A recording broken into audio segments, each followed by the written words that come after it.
I need to ask you a question. Be curious, Drifters. Amelia's duel hits the front. Immature is coming right away for Damien Oliver. Bella Nipotina, and boy, doesn't she deserve this. That Giga Kick's got a strong kick. Golden Mile, soar out the mile. I'm thunderstruck over the top. Mr Brightside has won the mile. And Militarized blows them away in the Champagne Stakes. And she's a class act, pulling right away Prowess. And Zoo Gotcha won it by 2.5. Zaki joined by Animo, who looks destiny in the face. So it was anticipated to be not a vintage edition of the Cox Plate in terms of the quality of field, but my God, was that one of the best Cox Plates you've ever seen? Yeah, Mate, I've had to rewatch this 50 times. I don't usually come into the review podcast having actually reviewed the races at all. Still pretty fresh in my mind, but I had to rewatch it because I had no idea what happened. Mate, it was because you look at those, because you had to basically rewatch it several times for each of those first 7 runners. You can kind of like forget about like your Pinstripes, your Maya Oberons, King Colorado. Thankfully, they didn't cause too much havoc. Yeah. Maybe King Colorado falling in Fangirl's lap, but mate, I'm still convinced Mr Brightside won the race. Yeah, so am I. Unbelievable. Unbelievable. Must be the shadows at the winning post. Has to be, yeah. Live, I thought he won. Watching the replay, I thought he won. I've never seen anything like that, like a photo where it literally is only the photo that separates them. Yeah. How wasn't it a dead heat at least? Well, you know what it reminded me of? Remember I showed you that footage of Amelia's duel in the Quokka? That's right. And actually, I have seen it before. The Quokka is exactly right. Yeah. And it's like everyone watching it live at the track on the broadcast, like, oh, she's won that. Yeah. And yeah, everyone thought Brightside won. Yeah. Mate, apparently at the track, they let off like white, black, and green confetti. You're kidding. You know how after the race, they typically nail it on the broadcast? Yeah, definitely.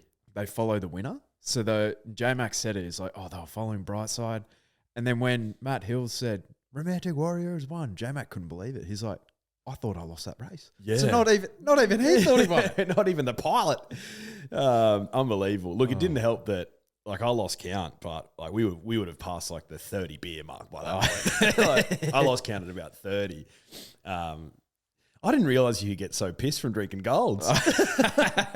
Honestly, I reckon it's sunshine, and I reckon it's the fresh air that you get on a boat. You know what I mean? That's what we do, drifters. Like, we thought, Cox Plate, let's just go on a boat because like we've got connections, right? Yeah. But no, in all seriousness, shout out to you, Joshua McClellan. Thank you for having us. Thanks, Barnes. And Donna for having us. Jimmy, yep. Nah, terrific. Cox Plate. And the rest. So, drifters, if you're not logging on to our Instagram on a Saturday morning or a Friday night when there's racing at the Valley, what the hell are you doing? Because what are you doing? The Victorian Victim tipped half the card on Friday night, and then he tips 7 out of 10 winners on Saturday at the Valley, and two seconds and a third. The rest of them place. The hell are you doing? So, Instagram, on our Instagram account, on the Drift Podcast, Saturday morning, we had the Victorian Victim tips. We had the Sydney Sources tips. The Source had 3 winners as well. On a tough day. On a very tough day. On a tough day. In Sydney. And a couple of tough beats. The Morpheville Mafia, the Brisbane Bully, and the Perth Prince. I think the Prince is just getting his eye in ahead of the Perth Carnival. Yeah, he is. He is. And look, no doubting that the Prince will come through clutch. Yeah. But back to, should we give it another watch? Why not? Yeah, 100%, mate. 100%. It's, so there's several unlucky runs, but you know, my summary of the race is the horses that drew the best to get the best runs ran in the trifecta. Because I'm still convinced Mr Brightside wins this race. How does J-Mac get Romantic Warrior off the canvas? He was done. He was done. You know, friend of ours, the cheekiest man on earth, Corey Barsby. Blue eyes. So I was sitting next to him watching this, right? And when it comes to this front-on footage, probably about, I reckon, 600 or 800 meters into the race, he's like, how does J-Mac do it? I don't know how He's like, he just gets him. It doesn't matter about the barrier. He just gets him in a perfect spot every single time. Yeah, Like, he said right here, about 1,000 meters into the race, they're like, look at him, mate. There's no other horse you want to be on. yeah. Look at Zaki up the front taking his medicine and going back. Yeah.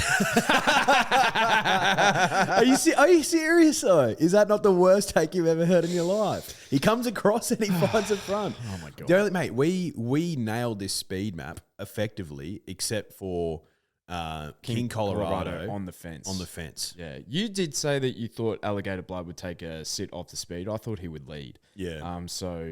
And Romantic Warrior was pretty much in the spot that we thought. Mr Brightside likewise. Militarized. So the horse was over racing. So if you look at the overhead footage, he basically should have got the position that Brightside or Alligator Blood got, but then he was over racing. And Zach Lloyd's like, yeah. Fangirl?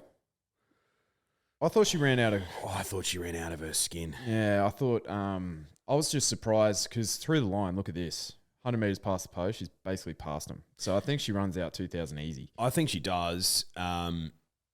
Would love to see her in this race next year as a 6-year-old mare, fully furnished. It just... From that gate, like I thought she was a loser out of the barrier draw, and it turns out that way, unfortunately. Well, they just didn't start that 3-wide lane, and Yeah. like Purton pretty much straight away took her back to the fence, and as soon as he did that, I'm like, well, I can rip up my ticket. Yeah, because you grew in confidence during the week, Yeah, I did. and you faded a bit with Militarized. Yeah, which to an extent, I'm justified. Like you still thought he was a winning chance. Yeah, but I'm justified in my decision to an extent because Fangirl beat him home. So it's like I kind of like that's the way I look at it, because Romantic Warrior was, you know, a very worthy winner of the race, but there was too many question marks for me, and I got a bit of egg on my face, but I still put him in my top 4. Like I thought he was still a winning chance, but I was keen to take him on. Yeah, but you had multiple reasons to take him on. Yeah. So that's fair. I was keen on Mr. Brightside earlier on in the week and then went off him as the week went on. And he nearly won the race. Yeah, I know. Like, and I think that's where he had the run of the race. Yeah. Him and Alligator Blood. It's like if they draw Fangirl's draw, I feel like they finish outside the top 4. Yeah, such a close race, and it looked like that throughout the entire week. So it comes down to luck and running. Yeah. When the fields are that close. Yep. Luck and running. Absolutely. Zaki ran out of his skin as well. He could win a McKinnon again. Sure. If he gets like a better draw, he just spent his tickets early. Jewess was fantastic. She was great. Ollie is severely unlucky here. He just has nowhere to go, and she finishes 4th. Fangirl back on the fence was fantastic. Gold Trip. Some interesting news out of that horse. Yeah. Again, I think I was about 40 beers deep at this point when that news came out. And I probably had some really lukewarm takes on it last night. But that is interesting. So, all right. Mark Zara rides 4 winners on the card yesterday. Yeah. Like, him and Frosty, J-Mac, and Bo Mertens rode all the winners yesterday. Yeah. Pretty incredible, right? But Gold Trip runs about 6th there. I thought he was quite good. Moonee Valley's not his track. No. He needs to get back to Flemington. It's a good 3, mate. So, if you were Mark Zara, would you retain the ride on Gold Trip, or would you go without a fight in a Melbourne Cup? I'd stick with Gold Trip. I agree, and I'm without a fight. Number one fan. Yeah, I'm the number 1 ticket holder. And that's no knock on without a fight. No. though, at all. You have a shot at history. Yeah. Like You have a shot at history on a genuine winning chance. you have a shot at history either way. You could win 2 Melbourne Cups in a row. I don't think about that. The Caulfield Cup, Melbourne Cup double, which hasn't been done since 2001. Yep. Like that's the great problem he has. But I feel like I'd take the horse that I know is going to run it out. Like, it is a small question mark on without a fight. He finished off the race so well in the Caulfield Cup, but Yeah. And now J-Mac gets the ride on Gold Trip, so they lose absolutely nothing there. Lose nothing. 58.5 kilos. He had, 58 last year? I think so. Geez, if there's a little bit of rain around. Oh, well, you put a line through it without a fight if there's any rain around. Yeah. Like, And for mine then, you're looking at Gold Trip in the Melbourne Cup, and I'm like, okay, who beats him? It's probably something like a Vauban. oh, yeah, for sure. You know? Like the hurdler. Exactly. Who could run out 400 metres? 4 mile. Yeah. The time on at 4 mile. I would love to watch a 4 mile race. Go to sleep for a long time. Yeah. Just Well, see what happens. It's similar to the the bull race. It's like 31 Yeah. jumps and it goes for bloody 8 minutes. How good. Yeah. And Rick McIntosh is just going off his head the entire time. Outstanding race. I reckon you run it 3 or 4 times, you get a different result. Yeah, absolutely. So having a look at the sectional data of the race, right? There were some consistent numbers right throughout the day, actually. But for Romantic Warrior, he would have beaten the Vars field by about 7 lengths, which makes me think. And I was watching this morning on like the review show on racing.com, and apparently hasn't rated that well, this Cox Plate. Blanket finish, just in comparison to recent years. So if they've gone slowly again, like that Vars, they've gone even like 7 lengths slower. So could one of those even feature in the Derby again? Probably. I don't mind them off like a moderate race heading into like that 2,500 metre contest as a 3-year-old. I usually have trouble every year with the Derby. Yeah. I can't remember the last time I picked a winner. Yeah. Like, honestly, I I thought we had it one last year. Yeah. You had Ace High. Yeah, but that was literally lining up to put our quaddie ticket on. That's right. And I was like, Ace High has to go in. Because I was that perplexed, and then Ace High just 3 wide, no cover, just is better. Geez, that was a terrific day. Yeah, it was. 2017. Rich Charm in the last. Your boy. Yeah. Geez, I had a fantastic day. Yeah. But luckily for you, mate, you followed in the victims' tips in. I did. I did follow the victims' tips in. I was on the blower to him yesterday morning. And he was telling me actually this morning that he got a few messages of thanks. So we should. And that's what it's all about. So we should. That's what it's all about. Hey, look, it was a good day for punters. It was. In Melbourne. A lot of favourites got up. Yeah. I had a feeling that would be the case in Sydney, but wasn't necessarily. So did I. Yeah, it wasn't necessarily the case. There was like 3 or 4 $40 shots. Yeah, it's not good, is it? Yeah, Cross AO. Oh, shut up. Snowman. Sorry, Sneezy Racing. Oh, mate. Craig is having a bloody... Oh, jeez. Like... He deserves a cup. Mate, for someone who puts so much bloody money into the game, like, he's had some fucking sickening beats. Oh, yes.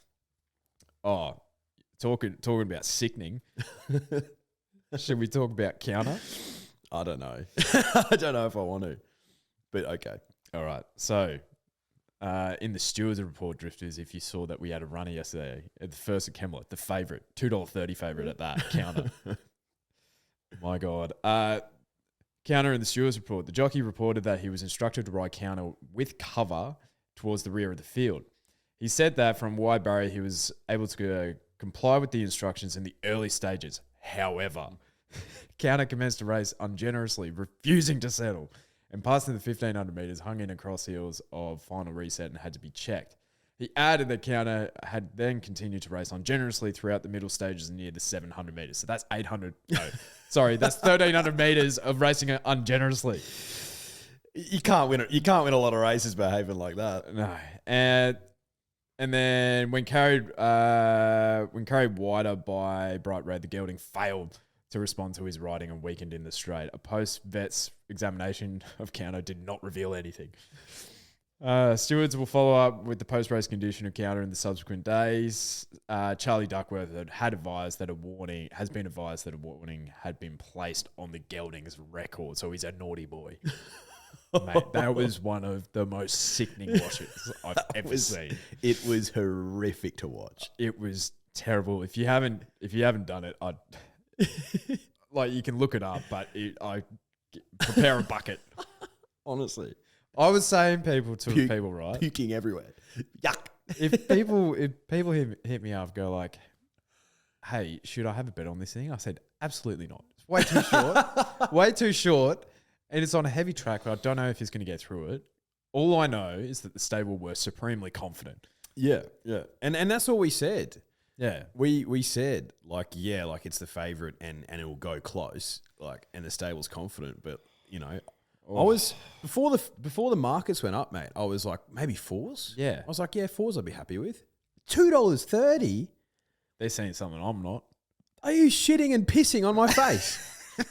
I couldn't believe my eyes. Oh, loved a post by you yesterday as well. Toxic futures markets. Oh, yeah, bloody Luna Flair. Unfortunate, yeah. And she ran an absolutely bottling race on Friday night in the Moonee Valley Gold Cup. And then, she's been retired. So I retired her on Friday night. Me and Corey. Yeah, you and Corey. It's like, bloody blue eyes. Yeah. Anyway, should we look at the rest of the Moonee Valley card? Yeah, let's do it. Go Sri Lanka, Corey. All right. Go Sri Lanka. It's a hell of a ticket. Hell of a ticket. Terrific shopping. All right. So, Wish Law Lass. She's just a winner, isn't she? She's just a winner, mate. Yeah. She's just a winner. Mate, did it tough with the top weight, led the whole way. And that's what she likes. She just likes getting into a good rhythm. I thought Frosty absolutely nailed this ride. Yeah, absolutely. And I was on Soul Choice, who, is just fading into about 4th or 5th there. And, on the trend on the day at the Valley was you really wanted to be in that first 4. So yeah, there was no winners. There was only one winner that came outside the first 4 from 400 metres from home. Yep. And that was Sky Bird. Now, that was a hell of a win. That was a hell of a win. Like, mate, the luck was on the victim side yesterday. Like, there was how many coin flips were there?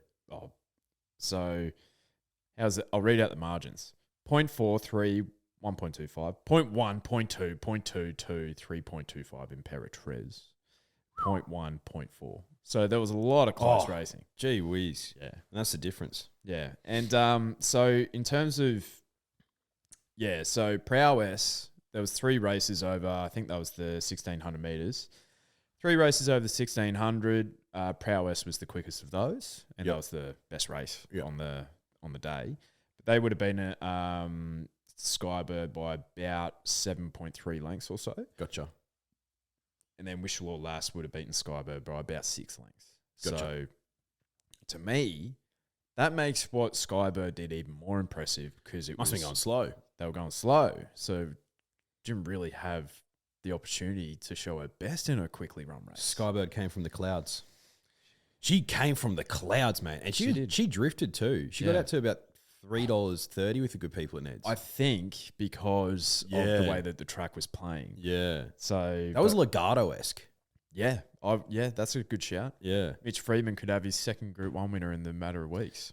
Yeah, he could. She'll head to the 1,000 guineas, and that market has kind of blown up now because I think Arctic Glamour's off the paddock from reading the Stewards report. Interesting. So it's basically equivalent and this thing. Skybird. And maybe commemorative as well. So the 1,000 guineas is shaping up to be a nice little race there. Yeah. So maybe pushing it to the back end of the carnival could be a stroke of genius by the Melbourne Racing Club. Yeah, absolutely. I think it'll be a smaller Oaks field, but it'll be... I think what we learned yesterday is that the smaller fields don't necessarily mean it's bad. No. Like, that Crystal Mile was sensational. Nice little tactical affair. See the best of Prowess. And the best 3 horses finish 1, 2, 3. And Tino unlucky again. Let's have a look. Gee whiz. He's a good horse, mate. He is. He gets himself into bad positions, doesn't he? He does. Let's have a look here. So, how you get bad luck in a 6-horse field, I don't know. But Zara on Prowess, he just gave her an absolute peach. Mate, she's a big filly. She is. And I'm a I'm a big fan of this girl. They were talking Cox Plates after her Winning the Vinery stud. Yeah, and it had a hampered sort of start to the preparation, so they had to think otherwise. So she'll be there on Champions Day, and she'll go to the McKinnon over 2,000 meters. Don't know if she wins that, but she's a 4-year-old mare, and running theory is they don't really start reaching the peak of their powers until they're 5. So yeah, she's definitely going to be one of mine to follow for the next couple of years. Is it just me, or look at her stride here? It honestly looks like she's jogging. Yeah. Like, and I compare it to, like, say, a Tuvalu or, like, these out wide, like Banker's Choice and stuff. It's like her stride is just effortless. Yeah, and Mark Zara after the race said she's nowhere near fully wound up. Second up Yeah. after a setback. Yeah. Like, this is where I don't mind setbacks, because they gave her another month or so to, like, get over whatever. Great training. Yeah, absolutely. Just realign the goalposts. Yeah. Smart. You listening? Now, this is one of the great goes of all time, and deduction certainly helps. The gumdrops starts at $4.50. Gumdrops tipped at what during the week? Yeah, but with deductions. With deductions. But $26 or something. Like, ridiculousness. I don't know how it won that race. Oh, let's have a look. I don't know how. It was done. It was done. Much like my internet at the moment. Gee whiz, that's high quality stuff. Which one's Gumdrops? This one. Yeah. Just hits the lead, and this is where I started to gain confidence in Fangirl, because I thought this was the lane that she was going to come in for this thing out wide. Yep. But yeah, on initial look, I thought she lost that too. I thought she lost. Oh. I was with a good friend of the podcast, Bradley Weston, watching that race, and we were just like, yo. and then we look back 30 seconds later. Yeah, gumdrops. Good girl. Yeah, she was good. She just knuckled down. But yeah, I think I reckon a track like Moonee Valley would suit her. But like, say a Flemington, where the other ones have a bit more clear air, she might just be that bunny that they chase. Potentially. Yeah. High potential for that. Let's have a look at Skybird. Oh, mate, from the clouds. Sensational. I think she definitely took the shortcut home, but like, you still have to do it. Yeah. Like, she was sensational. She really was. And I thought I was done. But yeah, really, really came home like a freight train. Has no issue like going in between horses. Pins the ears back, mate. She just wants to win, doesn't she? Pulling right away from him. Yeah, wow. She's a smart filly, Skybird. Impressive. What's her breeding? I failed to check that. I'm shocked. Yeah. She is Exosphere. Yep. By Real Desire. Okay. What's an Exosphere? Exosphere is a Darley stallion, I'm pretty sure. Yeah, I thought they were more sprinting types, but with those 3-year-olds. Sprinter Miler. Imperatriz. Yeah. Oh, that's... What are we going to start calling her? We've got to come up with a nickname for her. Impy? The Prez. Yeah, presidential. She's the best horse in Australia right now? Yeah. Right now? So, the comparison I make with this horse, you take over. Yeah, so anyway, the comparison I make with this horse. The comparison I make to this horse, right, is, say, an Amelia's Jewel. Yeah. Because the criticism on Amelia's Jewel was, who is she beating? Who's she beating, yeah.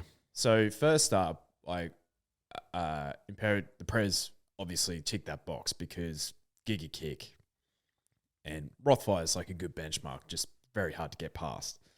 But like, these are the B and C graded sprinters. And sure, she's demolishing them, but like, she hasn't she hasn't really come. The one time that she went to Sydney, she gets rolled by Artorius. So, yeah, but she's definitely like top 3. I think you have to give it to think about it still. Yeah. Does she, if she runs in that Everest, does she win? If she's as dynamic as she has been, the Melbourne Wave going, but that's the reason why she hasn't gone there. Yeah. So, yeah, if you could probably argue that, yeah, she probably does, but I'm just going with the winner who just keeps on winning. Think about it. So I'd probably have it. Think about it. Probably Imperatriz. She'll win more than what I Wish I Win does. I Wish I Win. Probably I still have to have Giga Kick there and maybe like Private Eye. Maybe like in secret. In terms of sprinting ranks, yeah, specifically. Yeah. I reckon that's a fair take. Until I see her do it in Sydney, that's my query. She needs to do it against the best. Now, there was a ridiculous take on Twitter yesterday of one Matt Stewart of RSN fame going like, this is the best sprinter since Black Caviar. What the hell has Nature Strip done wrong? That's a take that I do not agree with. Mate, I'm sorry. Yeah, she can win all this. She can win all these at the Valley. The industry has moved away. Like, these are borderline Group 1s now because, sure, she's breaking the track record time and doing it in good time. The field quality's not there. So, like, Sydney has completely taken over at the sprinting races. Like, if she does it, she'll have a more competitive field in the Champions Sprint because In Secret will be heading there, who's a gun down the straight as well. And arguably, if she drew better, would have won the Everest. Absolutely. So you can't, that was just the wrong take. It's like Nature Strip could probably beat these by 3.5 lengths as well at the Valley. At the peak of his powers. Yeah. I was going to actually ask you about the Champions Sprint and if she was definitely going to go there. So she's definitely going to go there? That's what they've always been saying. Like, she jumped so well there. I think she's just loving her racing. Yep, 100%. What I liked about that win, though, yesterday was just like, I'm just going to league some better. Tactical. Dynamic. All of the above. And if you're looking at the Sydney sprint races now, like, to your point exactly, the shorts is better than the Group 1 sprints in... Absolutely. In bloody whatever. Yeah. Mate, the sprint's up here. What? Form stands up, doesn't it? Stradbroke Handicap. Because it doesn't compete with anything. Yeah. It has its own air. And that's why it's such a good carnival. It's fantastic, isn't it? And the form. Unbelievable. Rock solid. Mm-hmm. Now. Feels good to be better. It does. That was the victim's best bet of the day, that one. Did you get on? Mate, just cash in, cash out. Just cash in, cash out, you know? $1.25 with a Buenos Noches scratching at the gates. Culty. Yeah, he's had a mark on his record as well. Naughty boy. Vidad. Flat, wasn't he? Yeah, he was a bit flat. Quick backup for Aprilia. Well found. Thankfully, we put it in the quaddie. Well found, Dan Hutchin. The more I thought about it, it's like this horse, second prep, I think we said it in the preview podcast, is like a Vidad heading towards a derby. Yeah, but it's all one prep. I think it's a bit too much. Like, this horse has had a lengthy first prep as a 2-year-old, early season 3-year-old. He's probably the one heading toward derby. You're like, okay, this horse will run it out. Yeah. Yeah. Yep. His breeding, though, let's have a look at that. Fiorente by Gianarelli. Anyway. Fiorente the sire. Okay, it'll stay. Yep. I would suggest that it could stay. There's typically in these like lead up races, I look at the ones that finish like top 4, which is why I didn't see Manzois last year. Didn't even see him in the fucking form guide. But I thought we were better. I was convinced we were winning that race. I saw Richo on Get On say that Bulawayo is one that he's going to have a bet on in the derby before the race. So this is the light blue colours, green cap. Yep. Looks like it could stay all day. Sure does. Like the Dalasan Silks here, Air Assault, that's just kind of running away from it too. So There was a big go for it. Air Assault. Huge go. Oh, okay, Leo. yeah, maybe Leo was the one. Leo, geez, he was just moving markets with his cash. All right, and the last, of course, the victim just found this one as well. Nacho. Did we not say on Wednesday that this is a 2-horse race? Yeah, we did. And they ran the Quinella. Yeah, they did. Warmed up to Archo Nacho as the week went on. I just thought, back to a good deck. Like, he'll bounce back. He's a good horse. He just, nothing went right for him. No. Like, got a nudge in the ribs early in the race. Just, yeah. And he just pops out here and proves too strong. Mahaba was good. 3 wide, no cover. And he was over racing early. Yeah, he was just not in a mood. And then he still has the audacity to run, like, basically to a short neck. I think he's pretty smart for those, like, 2nd to 3rd grade type of races. So I'd consider Mahaba like a Group 3 type of sprinter. Do you see anything out of that, doing anything in the Coolmore? On the quick backup, not sure. What do you reckon? Nah. Yeah, that Coolmore market, mate. I'm going to have to delve into that today, I reckon. Yeah, fascinating. Yeah. Who'd be number 1 seed in that at the moment? King's Gambit? Yeah, Who, gee whiz, you're keen. Speaking of Goldilocks horses, Yeah. I reckon the Quinella in Australia right now, Zaki, with all due respect. Yep. And him. Like, I think there's been a massive overreaction to that last win. He won by 2 lengths, didn't go around another horse, and they got off the fence, which was arguably the best ground that day for whatever reason. The thing with him is, like, I wouldn't spend a cent on him until the race is about to jump. Yeah.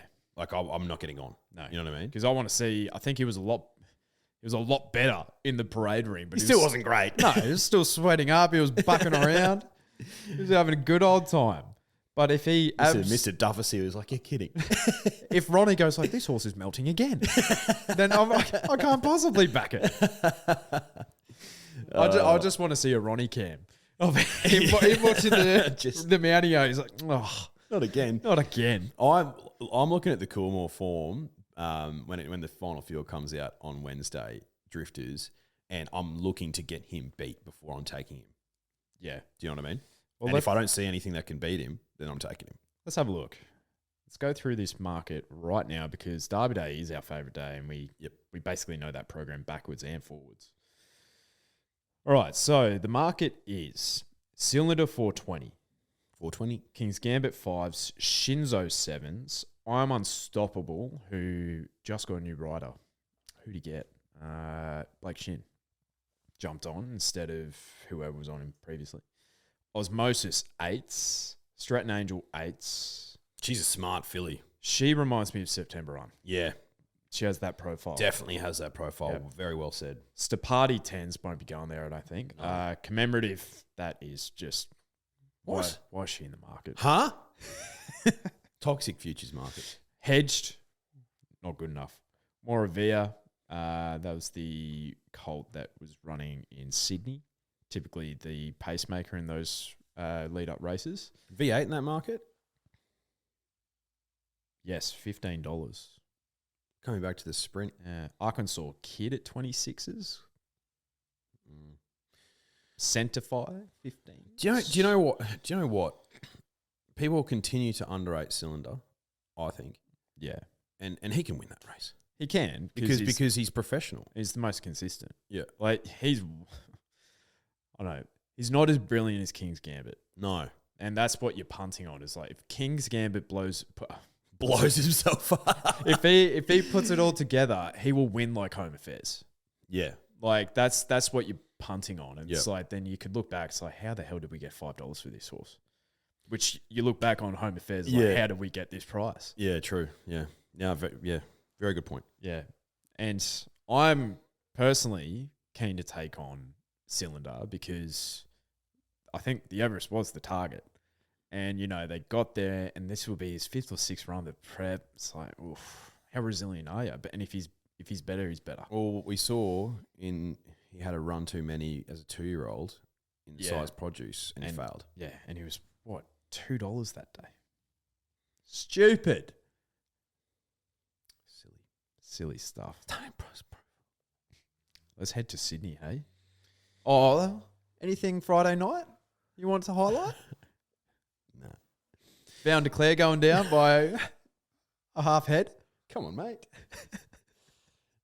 Oh, Cleveland. Oh, Cleveland. Of course it had to be Cleveland. Oh, like, I looked through that beforehand because I had a career-ending bet for Lunar Flare prior to it. I was like, oh, do I put a saver on Cleveland? It's like he's done nothing since he's been here. Like, he ran second to that Land Legend who looks pretty smart. Melbourne Way going J-Mac on. Oh, They came for him too. Yeah. They came for him. So drifters, for context, so I had an all up, and Vow and Declare was the last leg for a pretty significant collect from not a significant stake at all. It ran second, so it is what it is. Well, similar to me, I had a Lunar Flare was my last leg in a what was to be a 3-leg multi at 100-1 again. But that's the dance you play with these toxic futures markets. Sometimes they're healthy futures markets, but a lot of the time they're toxic. Now, what I did want to address was the source's best bet of the day sequestered. Right now, Better. you couldn't have enough on. Yeah. Responsibly. And then she just doesn't let down this last bit. No. Very interesting. Nothing in the stewards report, just off day. Yeah, I think so. Yeah. Very flat-footed. Bizarre. I didn't know what to take out of that. Nah, it's just that Everest Day track has Arctic Glamour was flat, Sequestered was flat. Did they kind of feel that and kind of not bounce out of it as well? Could I make that argument? Because then you see Brightside, it comes out of it fantastically. But they did say apparently that track was firm too. It was rock. It was concrete basically. Yeah, right, okay. So they might have felt it, but I can forgive her for one poor run. Of course you can. The Brian Crowley now, Fire Lane just did. She just wasn't her day. She only gets beaten by 2 lengths here, but when you have Mumbai Muse, who's a maiden at $3.20 favourite, it kind of speaks volumes of the race, right? Yeah, I think so. Like that was a tricky race looking at the card and not a betting race. So that's why you put in a roughie, right? Yeah. And a pretty close finish. Yeah. And General Salute was one that I made a case for in the Golden Rose. Ran last there, freshened up, good effort by the stable, runs second there, but it ran second to a maiden, you know what I mean? So I think it's fair to say they're the C graders. The Craven Plate, this was sickening. Just thought we were better with Renaissance Woman. Stepping up against this grade, these are the C graders as well. But who else is going to run in this race? And bloody Zyrek. Can't catch that horse. No, he can turn it on sometimes, but a lot of the time he doesn't. I thought we were better. It's a real shame. Oh, it's really that last 5 meters. It really is, isn't it? So I think the official margin was 0.04. Oh God, that is bloody tight. The more you looked at this race, you were keen on Numerian. But I said to you, mate, the last time he won when he was up in the Sunshine State. Yeah, it's proven that he's not a winner. No, and when you're stuck drifters, that I feel like that's a really good strategy. Just go in a race like that. Of those, Zyrek's probably the most consistent, unbelievably. And then unbelievably, and that's why I was keen on Renaissance Woman because she wins once a prep, you know, and then if she can do that, she can obviously win a couple of times with equal luck. And I think she kind of ticked that box at Wave for Age against the older horses, so she's one coming through the ranks that I don't think she'll make it to say Queen Elizabeth, but no, she'll make it to that Group 2 stage, you know. Yep. Fireburn was disappointing there. I think she's done, mate. She's breeding barn. Yeah, that sounds brutal, but she's nearly a Triple Crown winner. Yep. Now, if you one of my favourites, Fireburn, and if her career's done, her career's done. What I'll say to you right now, drifters, is on our YouTube channel we have a preview of the Group 1 races. Now, I believe this is the 3rd or 4th time that either myself or Declan have basically picked the top 4 pretty damn closely. Like they're in our numbers there if you have a look. So I had Tom Kitten clearly on top, Cap Ferret as like the danger, ran second, and then I had Tutor Levita in for third, who ran fourth, and then Gambare as the map horse. Do I listen to myself?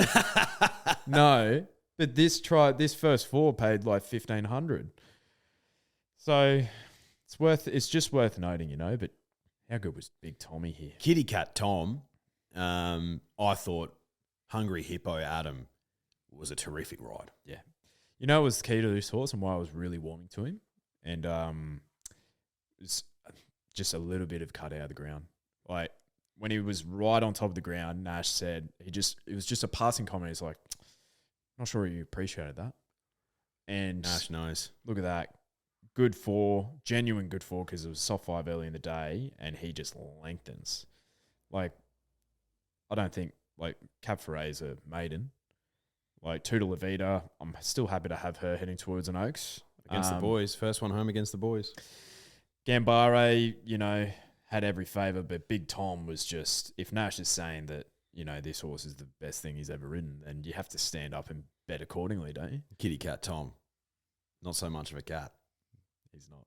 He's good. Yeah. Do they take him to a derby? You know what he reminds me of? Shadow Hero. Yeah. Yeah. Yeah. Especially with his breeding. Harry Angel, you said he's a miler, isn't he? Harry Angel, he was a sprinter miler. Well, so you'd suggest that, you know, over the 2,000, that's fine. Against his own age. But at 2,500, oof, I think I want to take, say, Apulias and Red Rockets. It's just different gravy. It's different gravy. It's like the 3,200 compared to the 2,400 in open age. All right. So what I want us to do is disregard the first four here, because what is the man's voice out of this race? It's probably the Chris Waller thing that's running nearly last. Oh, so you think so? Glad you think so. Madatsu, so saw a lot of people kicking up for that horse, including our drifter of the week who had a small wager on it. Maybe the runner-up, Cap Ferret, was good, but not much else was making ground, was it? It's a tricky race, the Spring Champion. Maybe the 7, no. Like, where's Port Lockroy there? It's fading. Yeah. Cap Ferret is probably the one. Yeah, Cap Ferret's the one. Yeah. So let's have a look at the Derby market very quickly. All right, Tom Kitten, $2.50 favourite. Toxic. That is toxic. I can't believe that. Red Rocket, $3.50. He can bounce back. Apulia, $8. That's a good bet. I like that. I don't think he starts out on the day. Sunsets, $9. Gates for Peter Moody. Yep. Just look out for the nose roll. Cap Ferret's $15. It's a good bet. I reckon if he goes there, he won't start that price. Glad you think so, $15. Now, of the two. Of the two. What? Of the two, I think I know who I'm taking. Hello? Verdad 15s, King Colorado 17s. He won't be heading there. Ravello, Dulcet. Dulcet went down at Geelong during the week. It was very disappointing.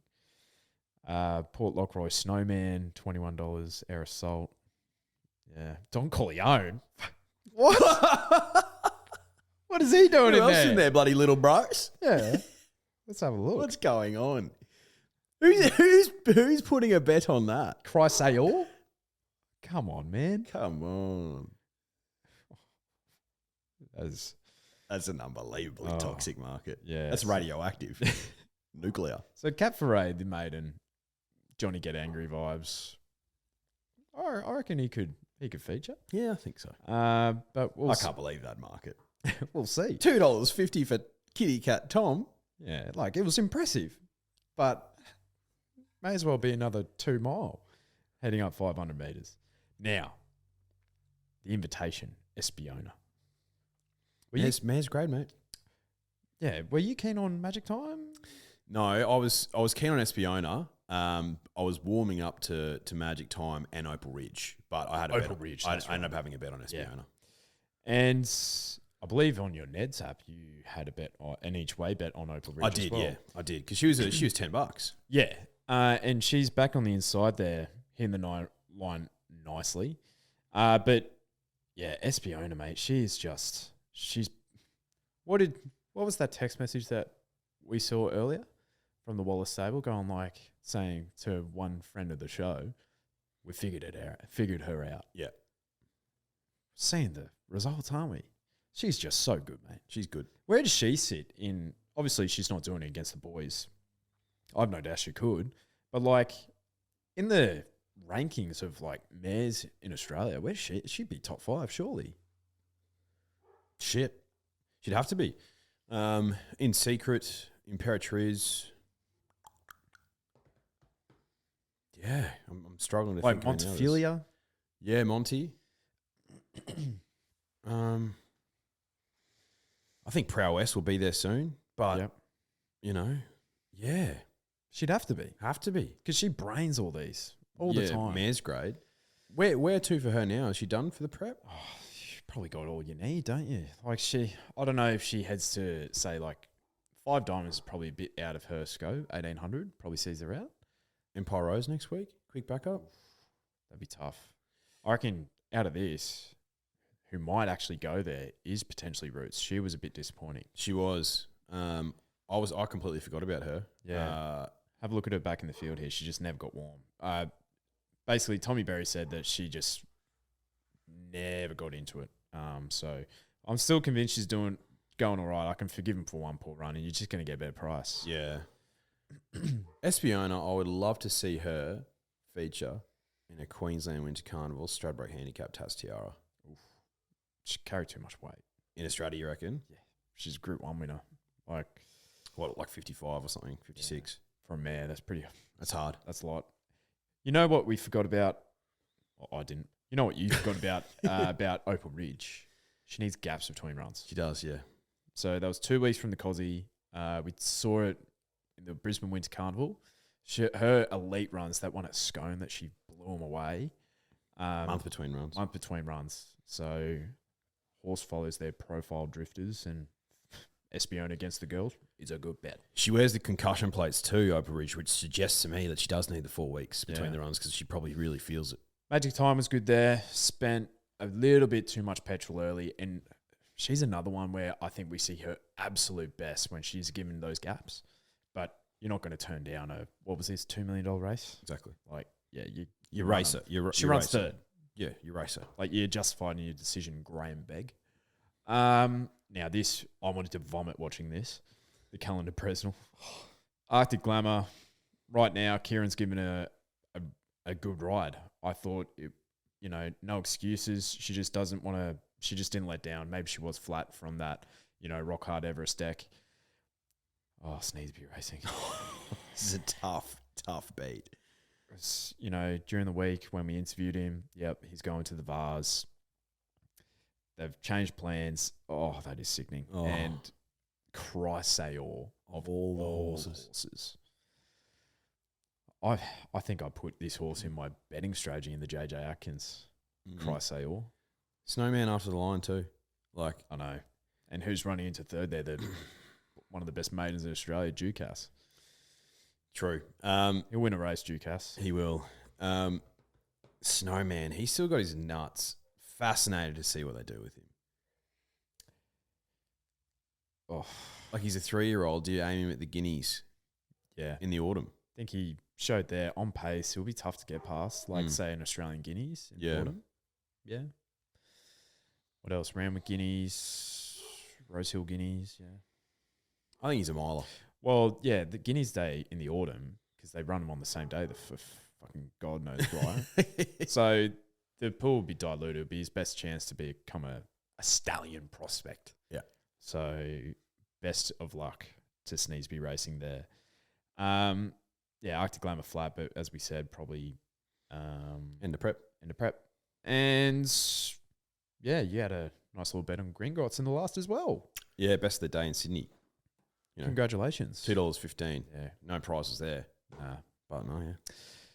It was a run-on day in at Randwick, which is typically what you see with the rail and the true. So we have Golden Eagle, Vic Derby, Empire Rose, Coolmore.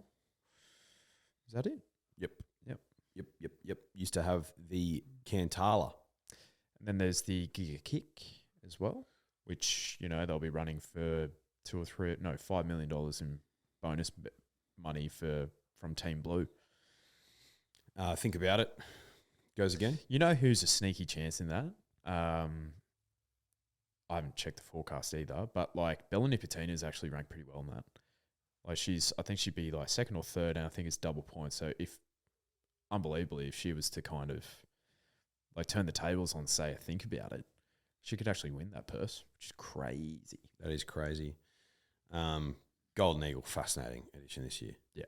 Fascinating. Legato, Amelia's Jewels heading there. Millie the Wonder Filly. Hawaii 5-0. Osipenko. Kovalika. Pericles. Cracking edition. Straight Acer. That was his chance. He can't. $41 drifters. Yeah, you ran second? In second. That's when you have a 1x3. Mate, we're better. We are seeing them like beach balls at the moment. Mate. And it can all come crashing down at any moment. Yeah, so. but you got to trumpet. You got to Absolutely. ride that wave while you can. Yeah. Ride that wave. So we'll be back on Wednesday. But until then, if Jonesy steered you into any winners yesterday, if I steered you into any winners, if the Source did, if the Victim did, if the Brisbane Bully did, if the Morpheville Mafia, and if you just like the Perth Prince, if you just like him, give us a follow on Spotify, on Apple Podcasts, give us a subscribe on YouTube, give us a 5-star rating. Thank you so much to the people that did it last week. Leave a little review there as well. It all really helps us like get into those charts and stay in your hearts. You know what I mean? That's very well said. What's the plan for you this afternoon? Are you going to have some Colonel or what? I'll be paying the Colonel a visit. You know what I might do? The advertising has just worn me down with this McCrispy. Relentless. Yeah, I might have to give it a go. Relentless. How many chicken tenders do you reckon you could do in a city? KFC, 48. Yeah, I reckon I could do 48 as well. No, the Colonel will be getting the visit today. Lovely. And that's, I'm going to take it easy. Yeah. I'm going to get stuck into these markets later as well, just to, start forging my Derby Day plan, Yeah, I will too, purely because, like, Derby Day is such a tough day. There's just not enough time for when the fields actually come out, and between that and us recording. So yeah. We'll have to have a pretty solid idea prior. And it's like from the acceptances, we can put a line through half of them, Yeah, and then all you're waiting for is hoping your picks draw well. Exactly. All right. Toodaloo. See yous.